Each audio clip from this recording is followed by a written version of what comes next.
Welcome to How to Write a Book Without AI in 5 Easy Steps. I am Joshua Lisec. I'm the host of this particular adventure. You can find more about me and actually talk with me directly about your book. This is a little advertisement, not going to lie, but it's going to be worth it. Trust me. You can learn more at lisecghostwriting.com/meet. This is where you can ask me about your own book idea and about everything you've implemented today. That's going to be the first of 2 commercials. The second commercial starts now, and it is for my book, So Good They Call You a Fake. Some of the ideas, if not all of the ideas, that I'm laying out for you right now are found in this national bestseller. It sold about 6,000 copies. It's 3 years old now. In it, I predict where AI is going, where it was already been at that point. And here in So Good They Call You a Fake, I teach you how to write anything from books to course scripts to coaching programs, create even full services packages that get results that are so good for your clients that your competitors and haters will say they have to be fake. Become so good they call you a fake. Amazon.com. Now, I'm going to teach you the 5 steps. We're going to start at the beginning, and we're actually going to start with what's a book even for in the current year? So, most people we know want to write a book. As a personal ambition, I think that's fine, but I don't think most people should write a book given what the purpose of a book actually is for most people. We're going to have a big number 1 here. So this is step 1. And this really has to do with the reason for you, the reason for it to make sense for you. Because whether you're using AI or not, and we're going to assume that you as a human are writing this, because if you're using AI, you're going to end up with kind of like 300 pages of fluff. But what we want for you is something like 120 pages of dense, useful material, or 186 pages, or 284 pages. It doesn't really matter. The trouble with AI is when you use it, it tends to read like a book report by a high schooler, and they didn't actually read the book the night before and when they wrote it and turned it in the next day. There's so much fluff. For example, suppose you're writing a book about business. AI might say, as you prompt it, even do a super prompt and use some persuasive prompting and kind of call everything out. What the outcome of it might be is something like, the most useful type of business communications is your marketing communication strategy. And not just your strategy, but the tactics, the techniques, just marketing. That sounds like AI, does it not? And yet, what did I actually come across with to you in terms of meaning? Practical, useful value. Was there any of it present? Not really. We could probably have cut that entire sentence from the book. So the risk of using AI is, number 1, we know you're doing it. So 2, you may not actually own copyright protection. Copyright.gov/AI is pretty clear. It's pretty clear that content that's created by AI is effectively in the public domain. That's not legal advice. Go check out copyright.gov/AI for yourself. All that comes down to your reason for writing a book.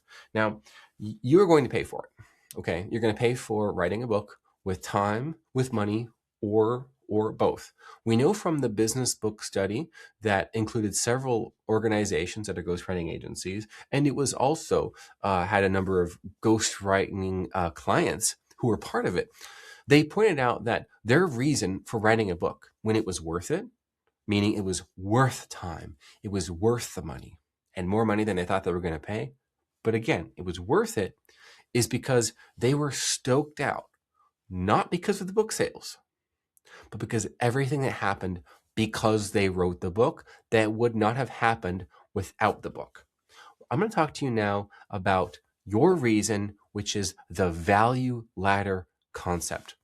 Russell Brunson, the creator of the software platform for marketing, and not just marketing, but sales. Okay, coming back to this. The reason you want to write a book is for a business purpose. If you can't create return on investment from the time and money you're putting into the book, it's a vanity project. There's not really a reason to do it beyond just, hey, I wrote a book. Okay, get in line with the next person. There's tens of thousands of books getting self-published on Amazon every single month. You're so special.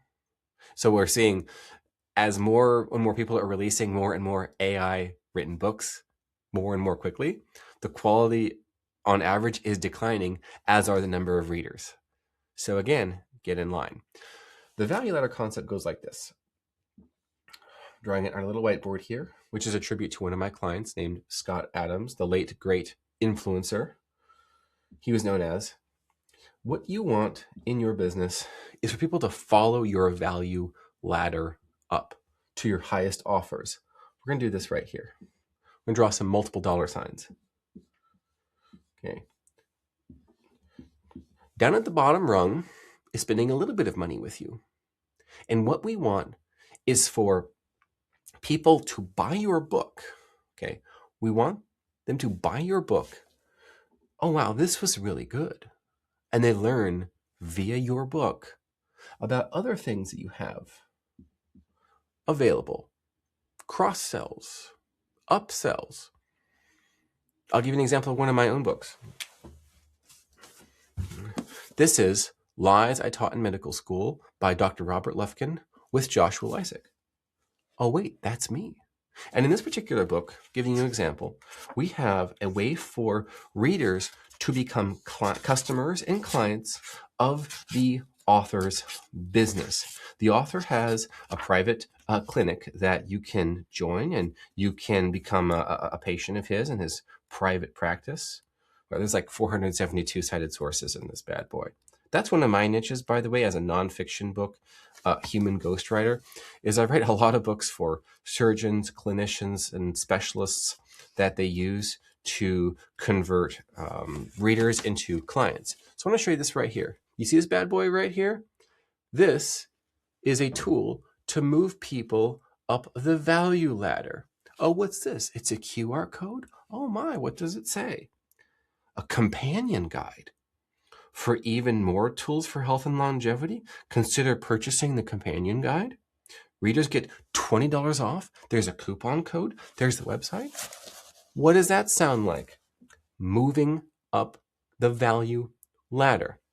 Suppose you do that. That's the first upsell. And it's in the book and exclusive to the book. And then you've got, oh, what's this? Maybe there's a once-off program you can purchase. Perhaps then there's some sort of a group experience or service you can purchase. Then all of a sudden, you're up here spending all of this. This is your value ladder. This is your book.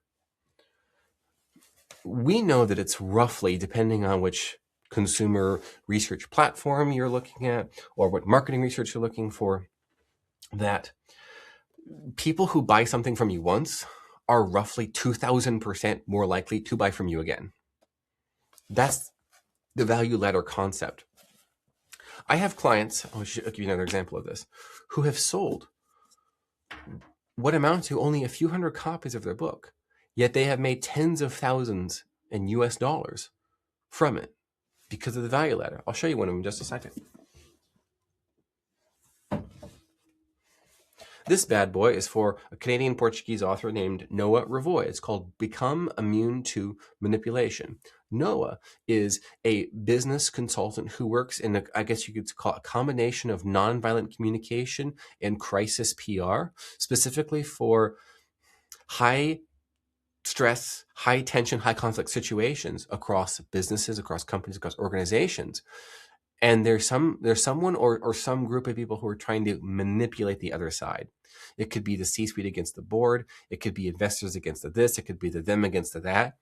And so this is the book for those situations where manipulation is present and one side feels like there's a win-lose scenario here and they're on the losing side. So what do you do about that? So he walks you through that. And of course, he mentions, well, on his behalf, we mentioned throughout the book, and when this client began working with him.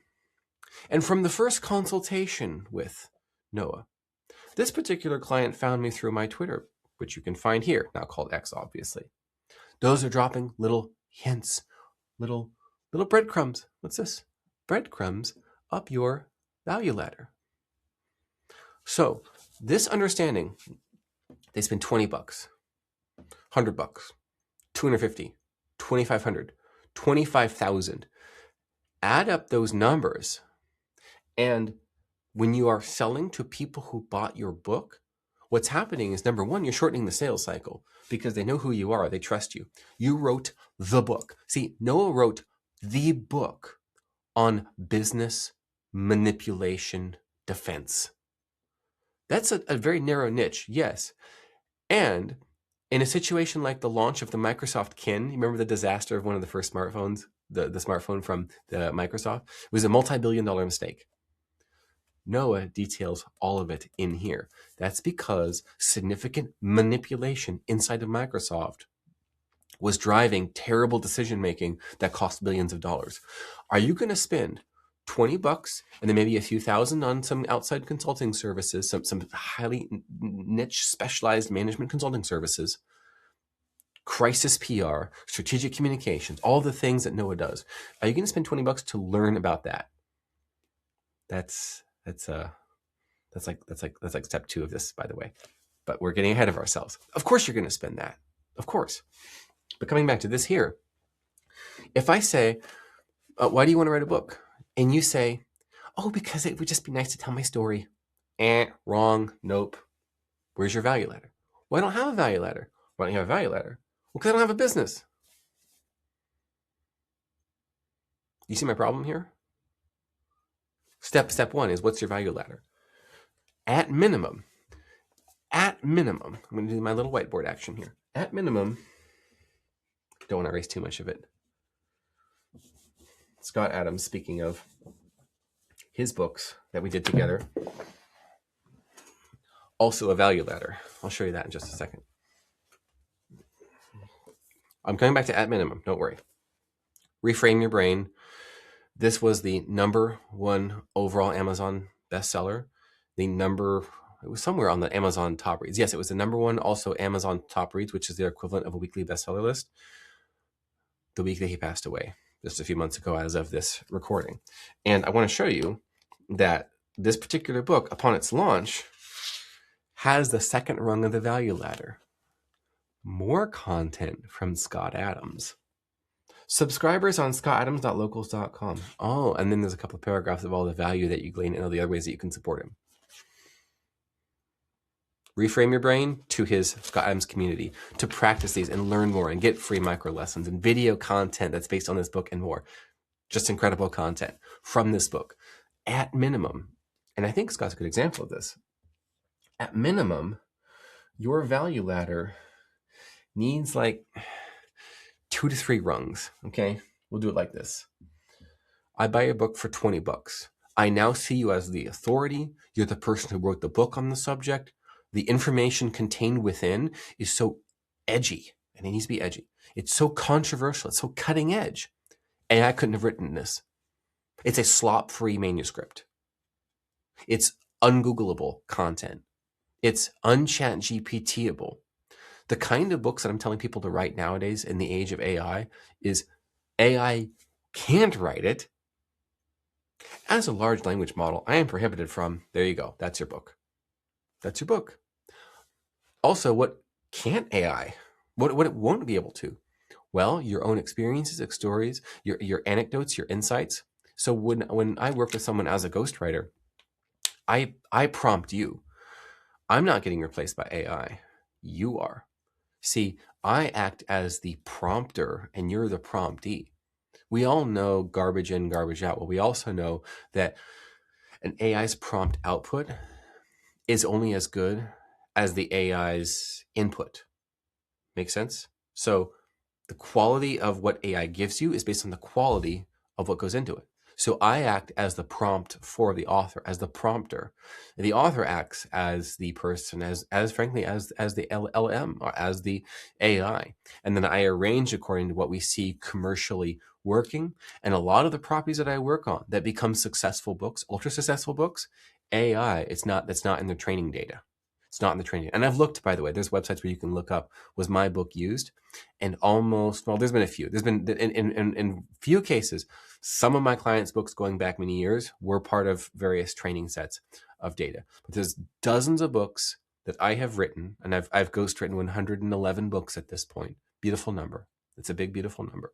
111 books that I've ghostwritten, and I've co-authored like 10 more. These are not part of the AI data set, so it's not like you can say, okay, watch this video and then write a book like Joshua Lisec. Go. Not going to happen. Not going to happen. But I bring all of this up because the strategic subject choice for your book is in part going to be based on what won't or can't AI say. All that to say, the reason people spend 20 to 30 bucks on your book is because it's not something they can easily prompt AI to get. That's what I mean. We're going to come back to the correct book idea for you. That's step 2. The step 3 is going to be about the promise of your book that's so good, they call you a fake. You know what I mean. Coming back here. When you launch your book, remember, the reason you write a book, it's like a shortcut to getting high dollar value clients. Okay, $3 there, $2 there. I spend 20 bucks. I spend 200 bucks. I spend 2,000 bucks. In total, I have spent $2,220. But I spent that $2,200 because I spent the 20. And again, we know if someone buys from you once, they're roughly 2,000% more likely to buy from you again. Something that I did in So Good They Call You a Fake, by the way, is I have a secret chapter where I teach how to use applied hypnosis techniques, which is the art and science of subconscious persuasion, how to deploy them in your writing of your sales copy, of your blog post, or even of your book. Chapter 17, the secret chapter. You have to go here and get on my email list. So what happened when I launched the book? Everybody wants to get on my email list to get the secret chapter. Is it clickbait? Yes. Does it work? Yes. Should you do it too? Yes. Coming back to this. Your reason has to be so I can sell my other authors. Or should I say offers? Tip of the slung. 20 bucks, 200 bucks, $2,000. So your reason for writing a book is not, or it ought not be, I just want to tell my story. It ought to be because I have these higher value offers that I will be able to shorten the sales cycle for. I'll be able to pre-handle objections, and I'll be able to no longer compete on price, especially in the age of AI, because I wrote the fucking book. Because I wrote the book. This is your reason to write the book. And if you don't have this or this, you shouldn't be writing a book. This was your step 1 of 1. You're done. You can skip this video now and block this channel. No, I'm kidding. You can still block me if you want. I don't care. All right, coming back. Yeah. Scott Adams may no longer be in this world, but his feistiness is in me, as I was his editor and contributing editor for many of his projects, and of course remain his publisher. That was step 1. So now that you know, okay, I've got a business, I've got products, I've got a service, I'm a consultant, I'm a lawyer, I'm a clinician, I have a thing that I can sell, and I want to bring it to the masses. Good for you. It's time for you to write a book. So knowing now what the correct reason is to write a book, we move on to step 2. Here we go. And this particular one is, it's going to look really obvious, wildly obvious, but also worth it. It goes like this. Really, Joshua? Did you really just write idea on your whiteboard? Did you really just? I did. I'll do it again, just for you. What I want to show you is this Venn diagram. I've done this before, and I'm doing it again. It goes a bit like this. See this little guy right here? This is your idea. So what are these circles, Joshua? What's going on here? This is the circle symbolizing within this Venn diagram of what you know. It is your know-how. Besides writing books for doctors, I ghostwrite a lot of books for lawyers in various professions. So this would be divorce, domestic relations, family-related law, custody, and whatnot. This has to do with intellectual property, copyright, trademark, patents, contracts, personal injury, criminal law, quite a few different things. What do those people know? Well, they know a lot about how to win trials. They know how to negotiate win-win settlements that are actually win-lose, but appear to be win-win. It is what it is. And then there's what is over here. What are people actually paying for? And you can look this up on Amazon. What is this overlap right here, actually? We're going to do this right here. What is happening in this overlap? What do you know about that other people know about that other people still are paying for? What's in that? What's going on here? You need to be going to the Amazon bestseller page of your niche. Suppose you're a divorce lawyer. You need to go look up divorce law books. Suppose you are some type of a specialized therapist. Hypnotherapy, for example. You need to go and look up hypnosis and hypnotherapy. There's a couple of different Amazon bestseller categories. You need to go look at those. Look at the books that have 500 plus reviews, 1,000 plus reviews. Look up the authors' companies, their services. What are they selling? What are people buying from them? It is supremely unwise to be the first to ever sell anything on the subject ever, because then it's like, well, is this really a niche? No. Suppose you're in a cutting edge, unique space, like Noah Ravoy, I mentioned earlier, author of Become Immune to Manipulation. Joshua, why are you calling him author of if he had a ghostwriter? Like, what's that all about? He is the originator of the ideas. These are his stories, his experiences.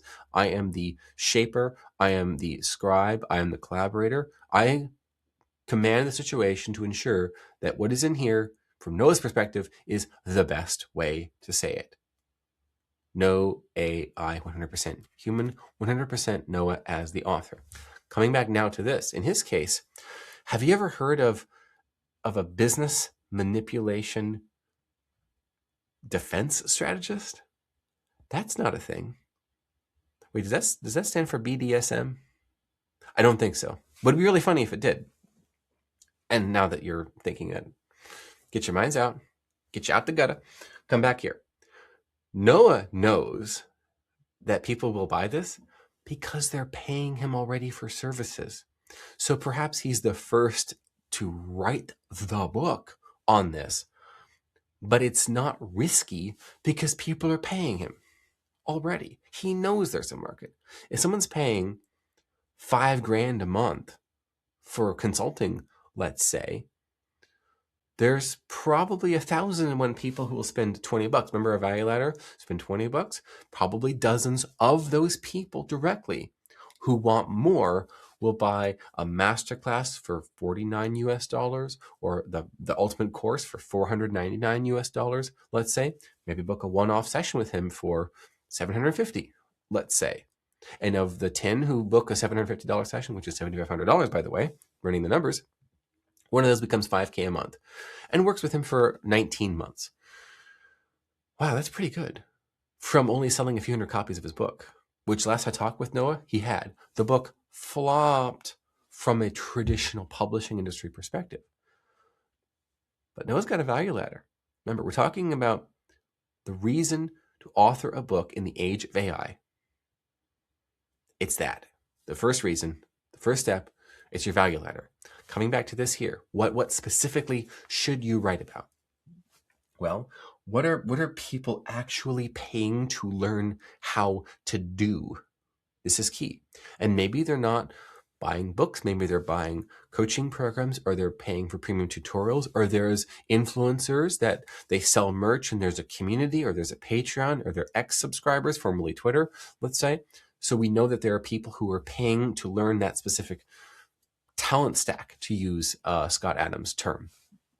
And again, what do you know? What do you know? And then the last one, You can probably guess what it is from the context, because I've already mentioned it already. And I'm going to slash out AI, not AI. AI ain't going to tell you. Either because it doesn't know, because you have not shared your ideas, the unique insights, the metaphors, the analogies, or as a large language model, I am able to take a position on, and then there's something controversial, and there's trust, safety, BS, okay? Something that I like to do is, in order to kind of market my services, frankly, as a ghostwriter of controversial books that make a big splash and rise people up the value ladder because no one else is talking about this in the way that you are and uniquely helping people the way that you are, is I co-author a lot of books. And I ensure that I choose co-authors who have, we'll call it a bleeding edge message. They got there first, so to speak. They're predicting what's going to happen. And then by the time the book's been out for a few months, it's happened. Wow, how did they know? Yeah, Joshua Lisec as a co-author. Oh, shoot, I need to write a book like that. Oh, this guy's a ghostwriter? Oh, I can't ask AI about this. It doesn't know anything. Oh, what's this? LisecGhostwriting.com/meet. Look at the ego on this guy. Doesn't matter. It works. So this is your specific idea. The reason we're doing the first two steps of this how-to process, the way that we're doing it, is number one, there's a lot of reasons you could write a book. We whittled that down to the one reason, primarily to write a book. You're writing a book that people are finding in the research stage. Now I'm talking about it. Yeah, I'm talking about it. People are finding your book in the research stage of learning more about hypnotherapy, let's say, or specifics of divorce law in their state. Oh, and what's this? This lawyer comes up. Oh, not just the lawyer's book on Amazon. Oh, they have a book about specific laws in my state or in my county, because it will vary county in your state. Oh, Cook County, Illinois. Oh, wow. Oh, I, I live in Cook County. Oh, he's the Chicagoland lawyer, Rayford Palmer. Ooh. And now, what does Rayford get? He's a client, by the way. Not only has bookauthority.org ranked I Just Want This Done by Rafe Palmer as the #1 best divorce book of all time.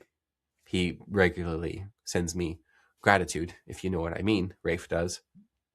But it's a recurring bestseller. It's probably, you look this up, it's going to be #1 or #2 of all the Amazon bestsellers of divorce books. And it came out like 5 years ago, this bad boy. Now, what does he do? He markets the book. By marketing the book, he gets sales qualified leads, which is really important in his particular niche because he's competing against the billboard junkies, those lawyers with the 4-piece suits, and they're all going like this, or they're, going like this. I'll make you pay, that kind of exaggerated sort of lawyerly advertising that's out there. But he wrote the book on high conflict divorce situations in Cook County, Illinois.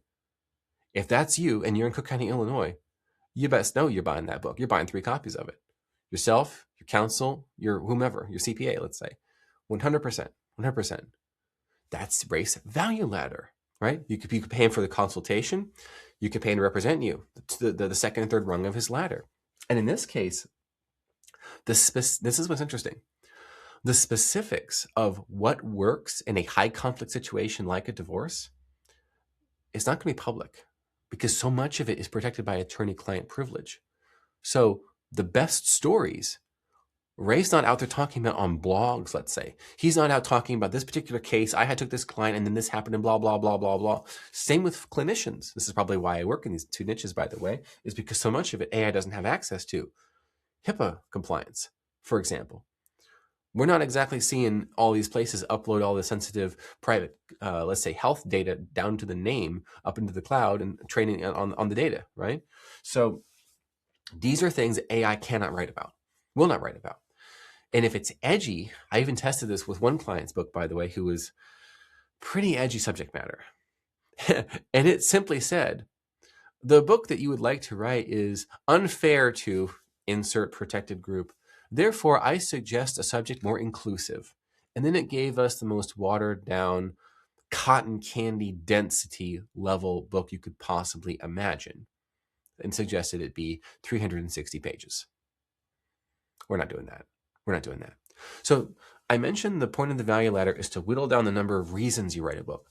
The purpose of this as a second step is to eliminate all the things you could write about to simply the few things that must. Now, at this point in the process, you might have like 1, 2, 6 ideas in general. We're going to shape those into the third step, which is the promise of your book. Okay? The promise of your book. Are you ready? Ready to move along? Now, again, what is it you know a heck of a lot about that people are willing to pay to also learn, but they can't get it from AI, either Google search results or asking ChatGPT about it? I mean, can you imagine if instead of hiring Noah or reading Noah's book, you just search, give me top 5 business manipulation counterattacks. As a large language model, I cannot advocate for, okay, we're done here. I'm buying Noah's book. This is how you beat AI in your business. This is why people hire me. Coming back, we're going to do stage 3, which, as I've hinted to you already, is going to be the promise of your book. And this, notice what we haven't done at all so far. We're now on stage 3. We haven't written any of the book yet, have we? Of course not. Why would you write something that you don't know where it's going, what the value of it is? We have to answer the really important questions so then we can do the fun stuff. By the way, when I meet with authors, this is our first month together. We're doing a book. Oh, I can't hire you yet, Josh, because I don't know. No, you don't tell me what book we're going to write. I tell you. Lisecghostwriting.com/meet. Step 3.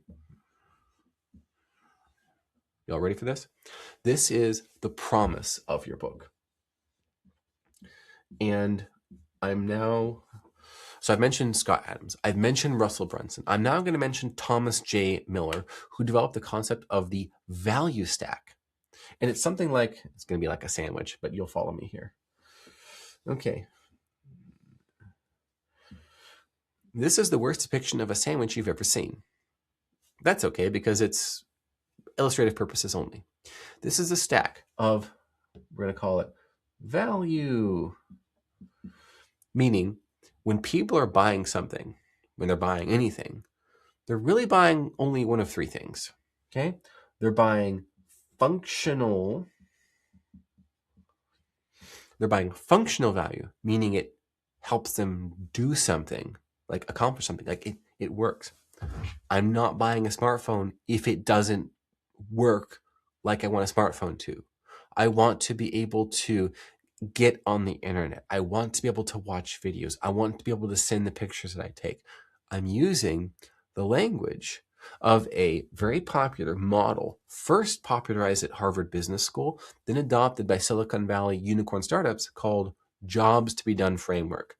Ultimately, what I'm showing you here by Thomas J. Miller is the too long didn't read, the TLDR of that particular concept. Jobs to be done. JTBD. Let's write it down.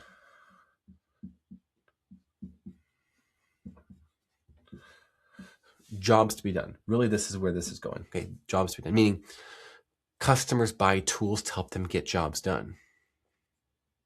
Oh, you mean like readers are customers and books are tools? Yes, precisely. Remember I mentioned that people search and when they're still in kind of the research stage, I'm not sure what I want to buy. I don't know if I need to buy anything at all. Do I need to hire somebody? Can I figure this out myself? Well, what do the books say? What's happening on Amazon in the subject matter? That's when they find you. Then they spend $20. Holy cow, this person knows everything I'm looking for. Oh, they have a course? I can do it myself. I think I can figure out implementation. I just want to kind of get some more information from them. Oh, there's a group associated with the program. Okay, that's great. I spend my $200. Oh, wow, there's more to this than I thought. Okay, I'm going to book the session with him for $2,000. Problem solved. Value ladder ascended. Coming back. Functional value. Your book has to have all 3 forms of value in its value stack. There's emotional, and then there's financial value. This is a complete author value stack. People say, is this just nonfiction? No, actually, it's fiction. I couldn't put it down. It kept my attention. It was the exact kind of story that I like. And I felt like I've spent so much money in this person's series, I had to buy the next one, for example. Or another dimension of financial value is time. It was a very good use of time. I really enjoyed my time reading it. Time just moves so quick. So I read it while I'm at the doctor's office, or I'm on an airplane, or I'm wherever, and all the boring things I'm waiting on, I pull out my book, and my time dilation happens. I get pulled into the author's trance. Wait, are you saying reading fiction is being hypnotized? Correct. There's a rabbit hole for you. Coming back, step 3 of this process of how to write a book without AI, 5 easy steps. Step 3 is, remember our Venn diagram. People want to know it because you know it. They're going to pay for it, and AI doesn't know it. So at that point, coming into step 3 here, you have a few ideas, okay? Just a few ideas, all right? So what could your title be? The way that I tell every would-be nonfiction author how to think through this one here is actually around the subtitle. Imagine your subtitle is How to XYZ. How to Functional, Emotional, Financial Value. How to Functional, Emotional, Financial Value. I'm going to pull out another example here. This book is called Stay Off My Operating Table by Philip Ovadia, MD. This is yet another example of what I do with clients. So you see it's a beautiful book cover. Like it's got the dust jacket. It's got everything. Oh, what's that? It's got graphics, got citations. It's like a real book. This is what's called ghost publishing. So I did this, just like I did, Reframe Your Brain here for Scott Adams. This here's what I do. I don't just give you manuscript. I give you the finished product available for sale from the real world in hardcover, softcover, digital, and of course, audiobook in more than 100 countries. Because if it's not for sale everywhere and people can buy it and send you a value ladder, you don't have a book. Ghost publishing from the Lisec experience gives you books. Okay? Coming back now to this. Your how to X, Y, and Z. I want to show you that equivalent from Stay Off My Operating Table by Philip Ovadia. By the way, we're doing a follow-up on this that's focused on elimination diets for very specific niches of autoimmune disease, stomach conditions like SIBO and SIFO, called Stay Off My Kitchen Table. Oh, perfect sequel title. Anyway, look at the subtitle here. A Heart Surgeon's Metabolic Health Guide to Lose Weight, Prevent Disease, and Feel Your Best Every Day. Lose weight, prevent disease, and feel your best every day. Okay? If you unpack it, the dimensions of functional, emotional, and financial value are all present. Now, there's multiple versions of them, so let's look at it. A Heart Surgeon's Metabolic Health Guide. So a heart surgeon is actually 2 of these dimensions. Wow, I feel really good about this. It's a heart surgeon. Wow. And also, that sounds like someone really expensive to get advice from. It's both emotional and financial. Now again, I want you to have at least one of each. Dr. Ovadia is in the Advanced Lisec Experience course. Okay, we can work with it. We can work multiple in, but I'm just showing you how this can work. Metabolic Health Guide, a heart surgeon's metabolic health guide. Metabolic health guide. Ooh, functional. It tells you what it does. It's a guide to metabolic health. By the way, 88% of Americans are metabolically unhealthy, likely relating to obesity, chronic diseases like cardiovascular events, type 2 diabetes. See what I did there? And more. And of course, by the way, when you open it up, he talks about that right away, about the 88% statistics. What foods to put on your table so you don't end up on mine. Oh my gosh, that's so good. So good. I wonder who wrote that. Coming back to this now, let's continue. Lose weight, functional, and also a little bit financial, but mostly functional. Oh, I want to do that. Prevent disease, functional, a little bit financial, because like saving money, disease is expensive to have chronic disease. And it's a little bit emotional, but mostly functional. Functional is like, I want to do it. Emotional is how I feel about while I'm doing it. Financial is how do I make money, or save time. Feel your best every day. It's both of these. I mean, yes, technically it's function, but it's like feel my best, how I'm going to feel by doing this. Oh, that's amazing. And the financial is about the time. It's not just lifespan, longevity, etc. It's health span. It's quality of lifespan.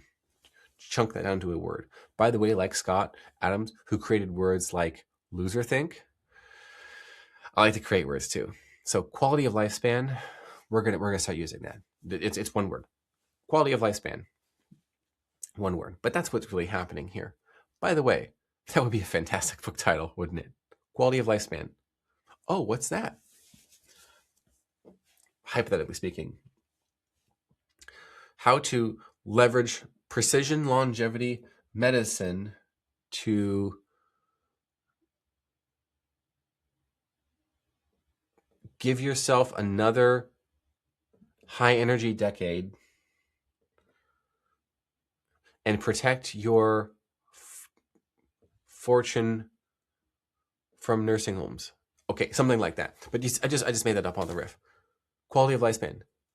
About 50 of you are now double taking, rewinding, and thinking, "Is that a real book? Can I go buy that right now?" And I'm just riffing this. This is all spontaneous. I have like 4 lines of notes here, people. I'm operating from. This is the Joshua Lisec experience. I don't know what to tell you. So your promise. Remember from your previous one, I said you might have 1 idea, you might have 2, you might have 6. Well, we'll filter them through here. And I suggest you even do this. You open up a blank Word document right now or a Google Doc, whatever you got. You have 3 main bullets: functional value, emotional value, financial value. Perhaps you thought about that one subject, okay, what are some things that I know about that people are going to pay for? And, the AI doesn't know about. Well, gosh, I don't know. Let's take a divorce lawyer, for example. I'm aware of a situation where a father is not married to the mother of his children in his particular state. The default is, and they're going through a breakup, I guess you could say, rather than divorce. And in his particular state, the law defaults to mommy gets the kids. Mommy gets the kiddies. Dad gets them every other weekend and for like 2 hours on Wednesday afternoon, right? Now that's like a pre-feminist default, basically, right? Because generally what you learn, because I've ghostwritten so many books about it at this point, generally courts will kind of want to default to what's the status quo, generally speaking. If no one's being actively harmed, what's the status quo, okay, of things? Well, pre-feminism, think 1950s, right? When does dad see the kids? In a nuclear family? Well, he's off at the club with the boys, smoking cigars and whatnot. Monday and Tuesday is going out golfing, and Wednesday, I'll see the kids before church for a little bit. Maybe give Junior those jarts, right? The lawn darts, right? You can puncture a tire with those bad boys. Play with them for a couple hours. Thursday he's off doing this. Friday that.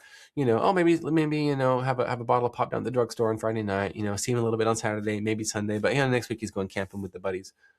A pre-feminist parenting arrangement, right? That is the default in a lot of states for unmarried parents, FYI. So perhaps that's something that you uniquely know about, is how to advocate for fathers unmarried to get equal parenting time. Perhaps that's something that you know about. Is ChatGPT going to know all the nuances of what you did to win that for your clients, your hypothetical divorce lawyer who tends to work with a lot of fathers who are unmarried? No, ChatGPT is not going to know that. They might have like data and what's in their training set and what's on Google, for example, and they might kind of throw some things together, but it's not going to have your unique experience because it's private. And also, you figured out what arguments to use that are rare, that are all over the place, and a lot of it's going to be proprietary. Like, let's say from LexisNexis, right? And you might be able to quote this one. There was this case, and it actually got appealed. And so maybe the opposing counsel, one of their arguments is based on a court case that lost the decision, right? The side, they lost in appeal. And the appeal went for the father. Let's say, give the advantage to the father. And you know that, but the opposing counsel doesn't, let's say. Now, can ChatGPT look up different court cases? Yeah, certainly. But not like you. Not like you. Are people willing to pay for this information? Hundreds of thousands of dollars, obviously. Up to, I should say. So, watch this. Coming back to your value stack and your promise. Suppose this is you, this hypothetical lawyer, in a state that has pre-feminist default. Not Kentucky, by the way. Kentucky now is, the default is 50-50, right? Guess what happened after that? Divorce rates collapsed. Because one of the leverage points for, it was discovered for, let's say, high conflict Kentucky mothers who wanted to divorce, was to use the children as leverage against dad in Kentucky. And by changing the policy, that removed a major leverage point over fathers by high conflict mothers. And so it's like, well, since I can't use my kids against dad, maybe I should work with dad instead and quit having temper tantrums and be a good effing person, right? Okay. In Kentucky, this is what went on. So divorce rates, it decreased since the default is both parents gets the kids. You might be figuring out where I'm going with this, but we want you to have, at the end of step 3, the title, the subtitle, like set. Because you know what book you're going to write. If you know what book you're going to write, everything's easier. I'm going to show you that in step 4 and 5. It's actually going to go relatively fast, by the way, step 4 and 5. This is like kind of the hard stuff, the harder stuff, I should say. But it's worth it. It's worth it. So, what do you want to do functionally? Well, if you're this hypothetical lawyer in this state and your expertise is like giving fathers who are not married to their mothers equal parenting time. So it's not going to be a divorce case. It's going to go right to child custody, right? That's going to be what the focus is on, and fighting it out over that. In court, yes, but it's not part of a marriage situation or common law. Let's just focus, I say it's focused on custody law. Okay. What would your functional value be that you know?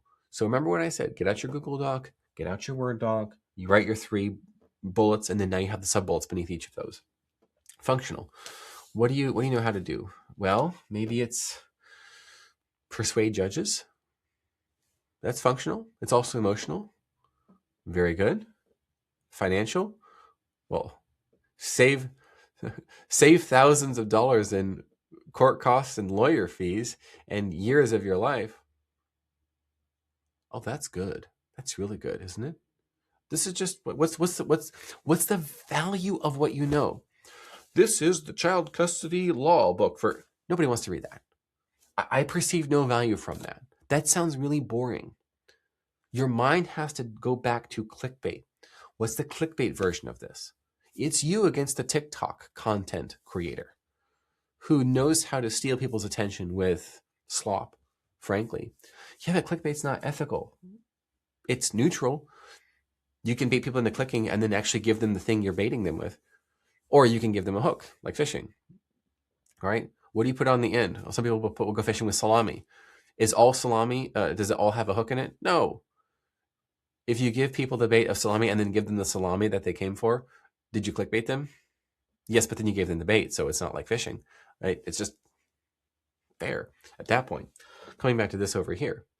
So persuade judges, that could be both of those. What else could it be? Well, it could be something like prove your capability as a parent. Prove your full capability as a parent. Prove yourself to be an equal parent. Get equal parenting time. Or something like that. And you string them all together. Maybe it's something like, let's say, persuade judges, win equal parenting time, or better, or more. Yeah. And then you need to have a few cases where you actually did that.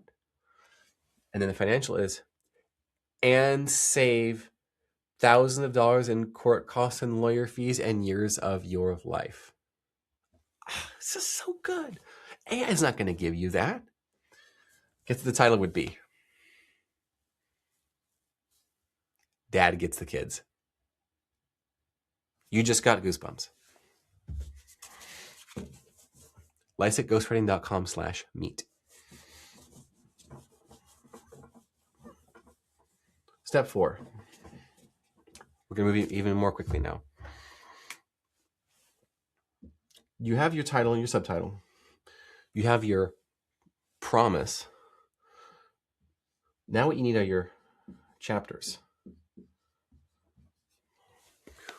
In your chapters, because you know your promise, they're not going to quite write themselves. You're still going to need your own proprietary stories, let's say. Again, if someone asked AI about your exact subject matter, what will not the AI tell you? Well, it's not going to tell you about that one time where you got the ex-felon sole custody of his 3 children from 3 different mothers. That like frickin' never happens. That's so good, it's got to be fake. And yet you did it. Now, is it a little bit of clickbait, and are there things you can and can't say, like as a lawyer? Yeah, so you gotta check it. Okay, none of this is legal advice, nor is it medical advice that's intended to diagnose, treat, or prevent any disease. It's purely for entertainment purposes only, and also for lisecghostwriting.com/meet. The chapters. Now that you have your promise, you have your, let's say, the one thing that describes all 3 promises. What do all 3 have in common? Right? Persuade the judges so that dad gets the kids. Save all the money in the court costs because dad got the kids. So it's like your title is the result. It's the consequence. It's the outcome of each of your value presentations in your subtitle. Does that make sense? So I'll show you an example of this, right? We'll just use this one. We'll use 2. So good they call you a fake. Subtitle is command attention, monetize your talent stack, and become the uncontested authority of your niche, which results in you becoming so good they call you a fake. And by the way, look, it's functional value of commanding attention, which is really hard to do, by the way. So I put the thing in here that's really hard to do in the social media age. I put that first. What's the hardest to do is that. Monetize your talent stack. Well, that's the financial value, economic value, right? Plus talent stack. Scott Adams personally let me use that phrase of his. That's a talent stack as a creation of Scott's.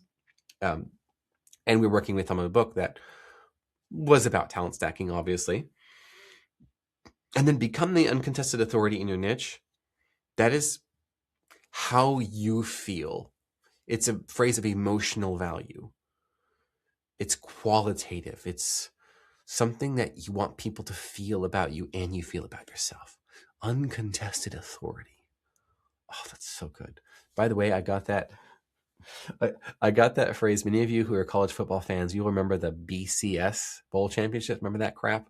BCS? Remember they used the phrase uncontested college football champion or uncontested champion?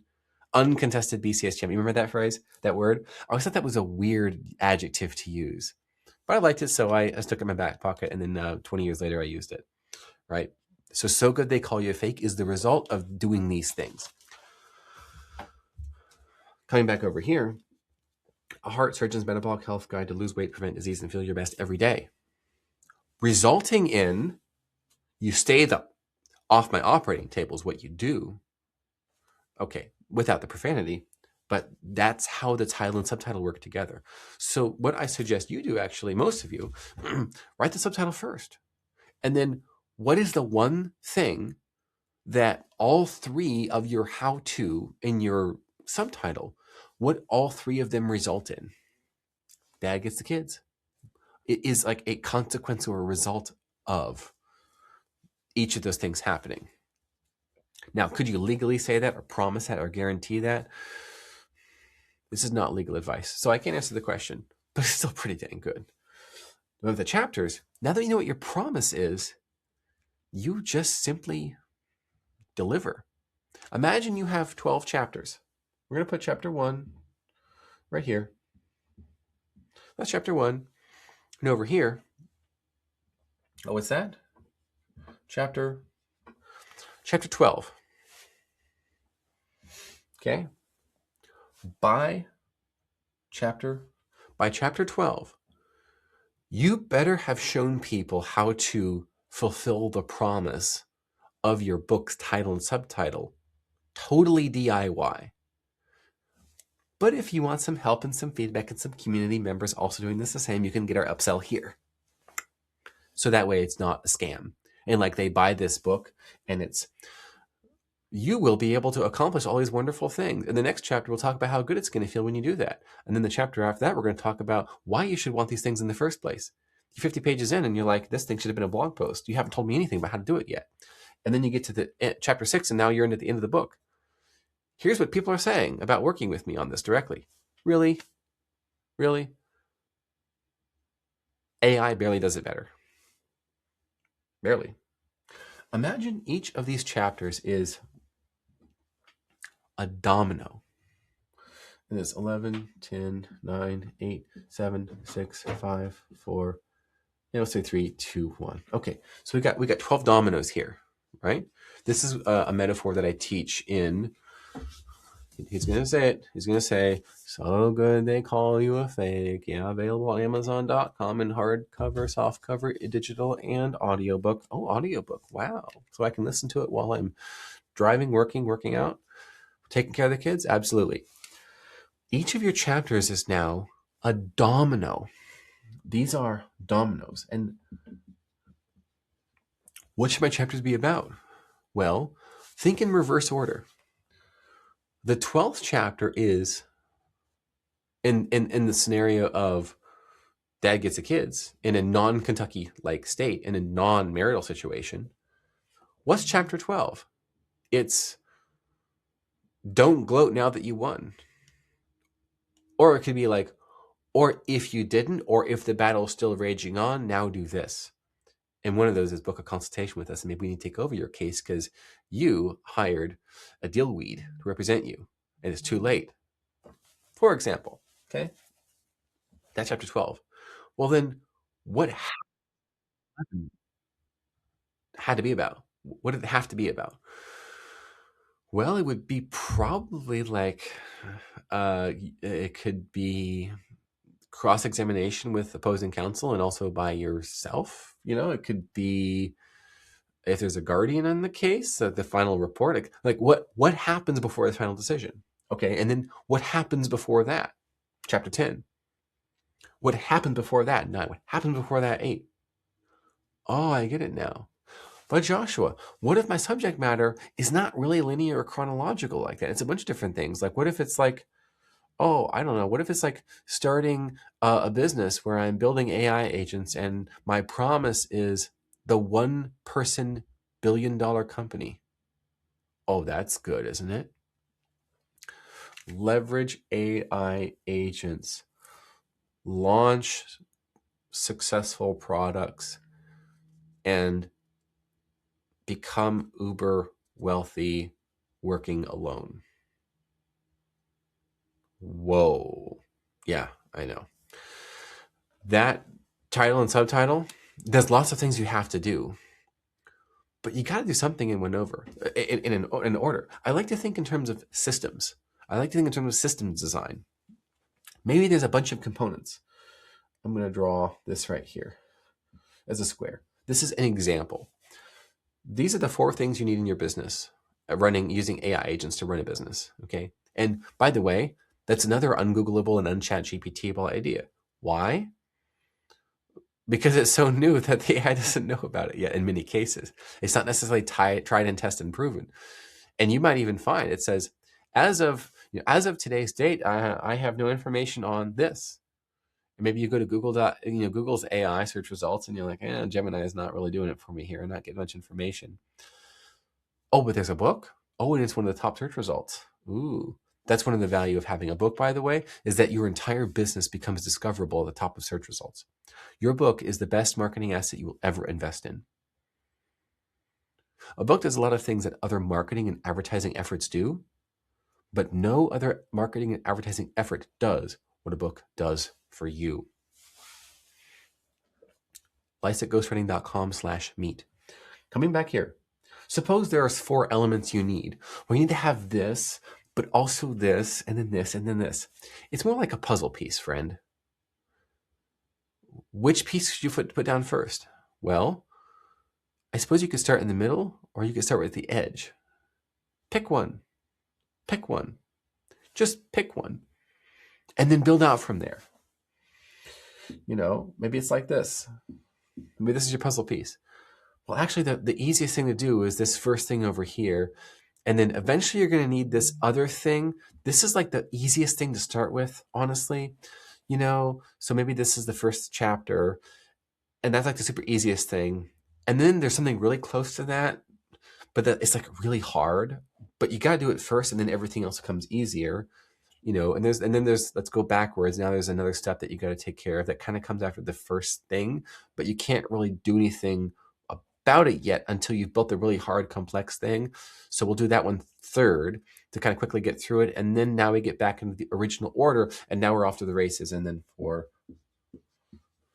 okay, see how that works? It's just a simple example. That's how you think in terms of systems. You got to do something first. You might as well start with the absolute easiest thing. And also, one of the other really hard things, maybe that's your chapters 1 and chapter 2. Like maybe like the really hard thing that you want to get it out of the way early. But don't make that chapter 1 because you scare people away. But after that, it's kind of like cruising. So you want to have each of your chapters, each of your dominoes be close together. So it's like you do this, that easily falls into the next thing, which prepares you for this very next thing, which gets you ready for this very next thing, which allows you to easily do this, followed by easily doing that, then doing this next easy thing, and like so on and so forth, right? Like running down these numbers here. That's how it should be. What you don't want are dominoes that are this far apart. This is a 10 chapter book. You're chapter 7 over here of losing 20 pounds in 20 days. Okay, that's crazy, but you know what I mean. Lose 20 pounds in 20 days with these 20 exercises. Like that would be a great book, but I think that's a little bit too much clickbait. That's the spam with the hook in it. Okay, this want you to buy your bloat pills, right? Where it's a diuretic product. It gets all the water weight out of you and also suppresses your appetite. So like you don't just starve, but you also you die of thirst. But you lost 20 pounds, lost a lot more than that, but it worked. Spam. So if you're in chapter 7. And it's like, okay, we've taught you about fundamental exercises.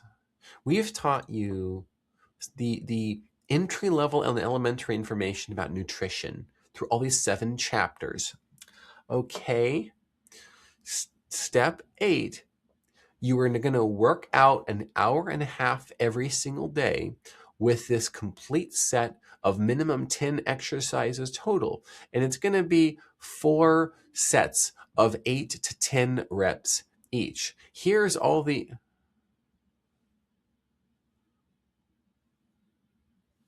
If you arrange these as dominoes in physical space, these first 7 fall over and then this one falls over, it doesn't hit the next one in the chain. There's something obviously missing here. Obviously missing.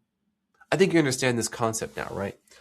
You have to show people how to get what's promised on the book cover. Now, it could be really stinking hard. That's okay. There could be lots of pitfalls and mistakes, which you should be telling them about, by the way. There's all these pitfalls and mistakes that you want to avoid. Is what you tell them.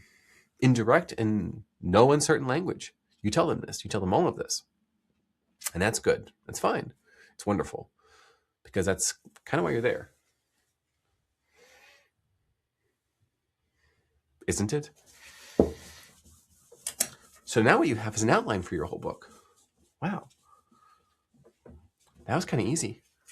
Yeah, I know it was. Step 5. We're coming on down to the end here. We front-loaded the really difficult stuff. Now, that doesn't mean, okay, we've got our outline, just throw it into AI. Again, if you're using AI to write the book, you don't need AI to read your book. That's the problem. If you write a book without AI, then people can't find that content with AI. Understand? I think you do.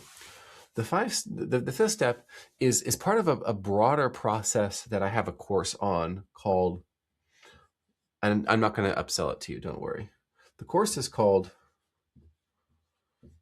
The Best Way to Say It.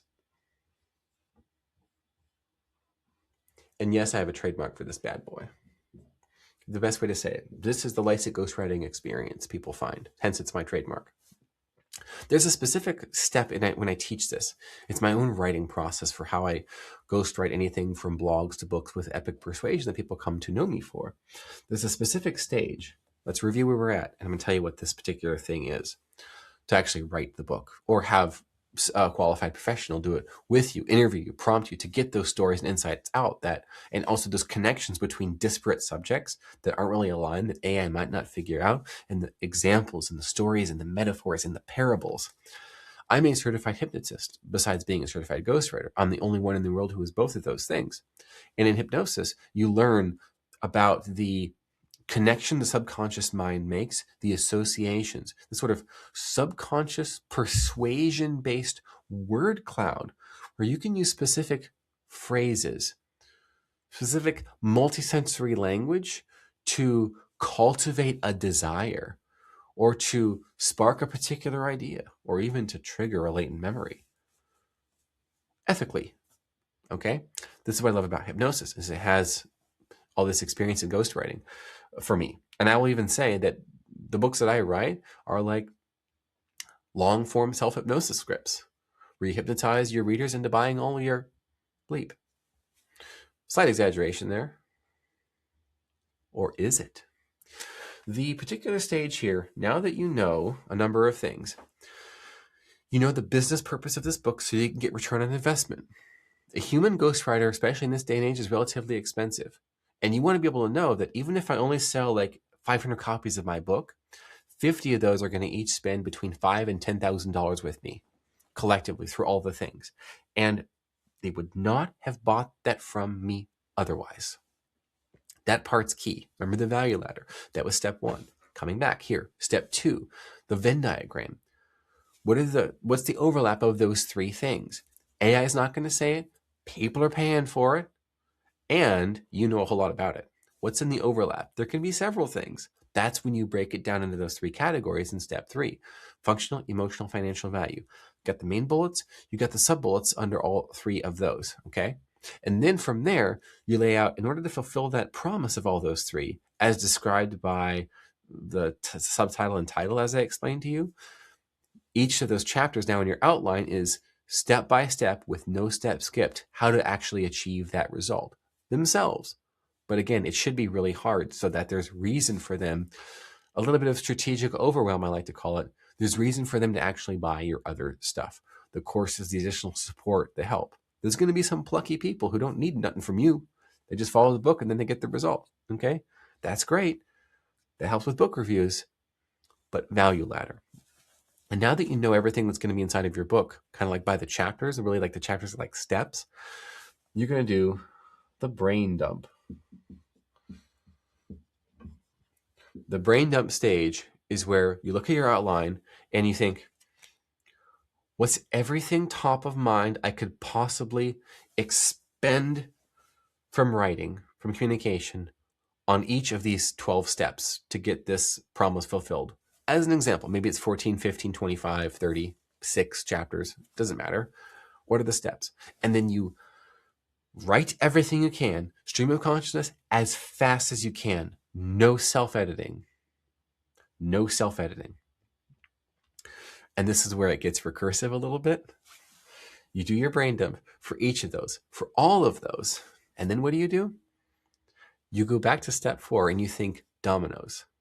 So you've got all these ideas for step 1, for chapter 1 of your book. Of all of those things, what's the first thing you have to do? And then now you arrange those things. Well, you should probably read the story of a client when I taught them this and I had this conversation with them. So it's like I'm having a conversation with you. So my story where I'm explaining it for the first time to a client, well, that should go first because that's not what I'm doing right now. I'm explaining it to you as the reader for the first time. And then I should say, what I wrote, what I really want to get across, my real message of this chapter is this. Oh, so that should come next, like right up front. Put the important stuff up front. Don't bury it at the end, so I don't know what the heck I'm reading about. And then I brain dumped a bunch of ideas on some common pitfalls that people make from the very beginning, from the outset. Well, you don't want people going any further without knowing what mistakes to avoid. Okay, that's section 3 of chapter 1. Oh, well, that was easy. Yeah, I know. It's the best way to say it. And I just showed you how to write a book without AI. You don't need to prompt. In fact, it's ideal that you don't, because again, if you as an author use AI to write your book, then readers can also use AI to read it without actually buying it. If you want everything that you've seen tonight and you want it from me, your host, you know where to find me at this point. I highly suggest you get a copy of So Good They Call You a Fake. I mentioned a few other books if you want to get a sense of what my books are like and how I actually practice what I preach. Those are available to you as well. Feel free to let me know what questions you may have in the comments below. And that about does it for us. Thank you very much. This has been How to Write a Book Without AI in 5 Easy Steps. And it was.